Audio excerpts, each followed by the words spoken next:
You need to prove you're their father. That's what the flight attendant said, right in front of everyone, while Jefferson Hartley stood there, holding the tiny hands of his 6-year-old twins, Ezra and Lila. His kids froze. The cabin went silent, and the smirk on that woman's face, like she knew she had the power, like humiliating a black single dad traveling with his children was just another part of her job. Jefferson didn't yell, didn't make a scene.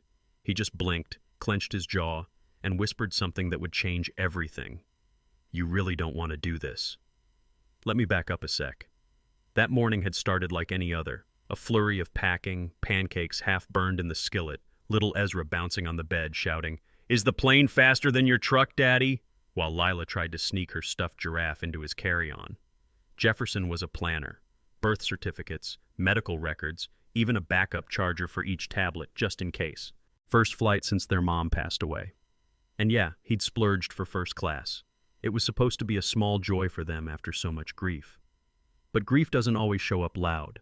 Sometimes it slips in quiet, like when your brother Noah doesn't show up to the funeral.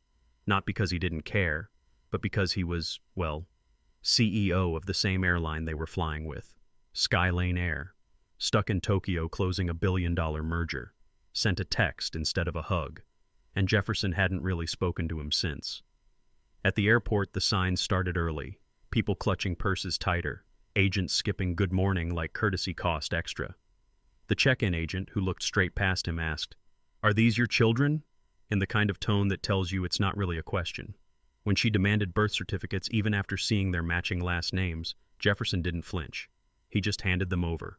Calm, collected, used to the script. But his daughter knew. "Daddy," Lila whispered, "why is that lady being mean?" And Jefferson, with that tight smile all black parents know too well, just said, "Maybe she's having a bad day, sweetie." Security cleared them, eventually. Boarding came. First class. He helped the twins into their seats, little Lila's eyes lighting up at the warm towels and the seat that turned into a bed.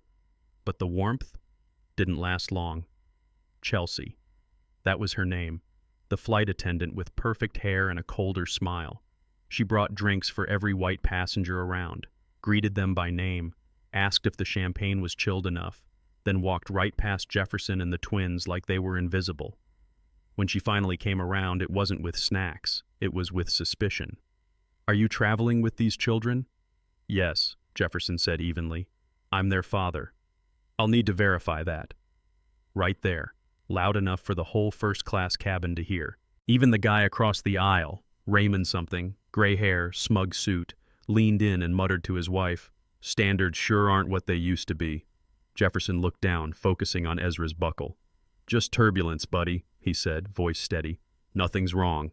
But there was, because Chelsea came back, with security this time, asking again, demanding again, telling him she'd have to remove him if he didn't cooperate. Passengers started recording. Ezra clutched his giraffe tighter. And Jefferson? He sighed, pulled out his phone, and did what he swore he wouldn't. He called Noah. Now you gotta understand something. Jefferson isn't the call-in-favors type. He's the kind of man who shows up early, over-prepares, handles it all himself. But that day, something broke. Maybe it was the look in Lila's eyes, fear mixed with shame. Or maybe it was just enough. "Noah," he said into the phone, "I'm on Skylane Flight 322. We've got a problem." 5 minutes later, the captain stepped out of the cockpit, calm, direct, walked straight to Jefferson's row and said, "Mr. Hartley, I'm so sorry. This situation is being handled." Chelsea was gone before the seatbelt sign blinked off. Now here's where it gets real interesting. Catherine. She was the woman sitting behind them. Solo business traveler, mid-40s, sharp eyes, kind smile. She'd comforted the twins when Jefferson was being questioned, stayed with them. And after everything, she leaned over and said something Jefferson didn't expect. "You handled that with so much grace, but I hope you'll do more than just survive it." That line stuck with him. When the plane landed in Atlanta, a whole team from Skylane was waiting.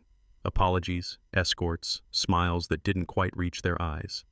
And standing in the back, suit pressed, eyes tired, was Noah. "Jefferson," he said softly. "Noah." The twins looked up, confused. Then Ezra blurted out, "Are you the boss of the whole airplane?" Noah chuckled. Not a CEO laugh, a brother laugh. Something like that. That night, over room service chicken tenders and half-watched cartoons, Noah asked Jefferson to attend a board meeting the next morning. "Not as my brother," he said, "as a voice we've been missing." Now, if this were a movie, the boardroom would have been an instant win. But this was real. They stared, measured. One of them even whispered, "Why is he here?" under her breath. But then Noah laid it out. Slide after slide, complaints filed, numbers buried, patterns ignored. Chelsea had 27 formal complaints, 23 from passengers of color, and nothing had changed. Until now. Noah turned to Chelsea, who had been brought in via Zoom, and said the words people rarely hear in real life. "Your employment is terminated, effective immediately." Yeah, that happened. Jefferson didn't clap, didn't gloat.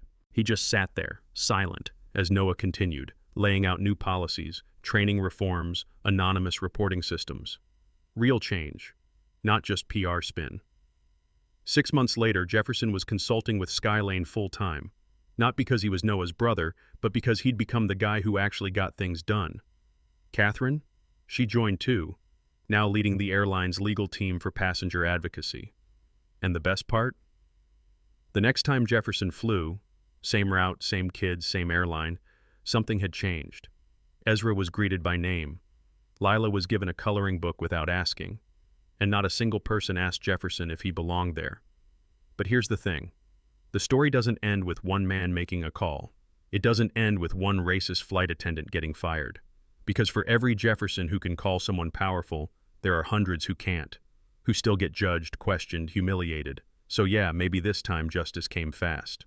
But it shouldn't take a phone call to a CEO to get basic dignity on a plane. You feel me? Now I gotta ask, what would you have done in Jefferson's shoes? Would you have stayed quiet to avoid a scene, or made that call?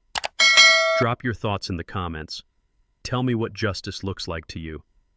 And if you've ever seen something like this, speak on it. Don't let silence be the standard, because change, it starts right here.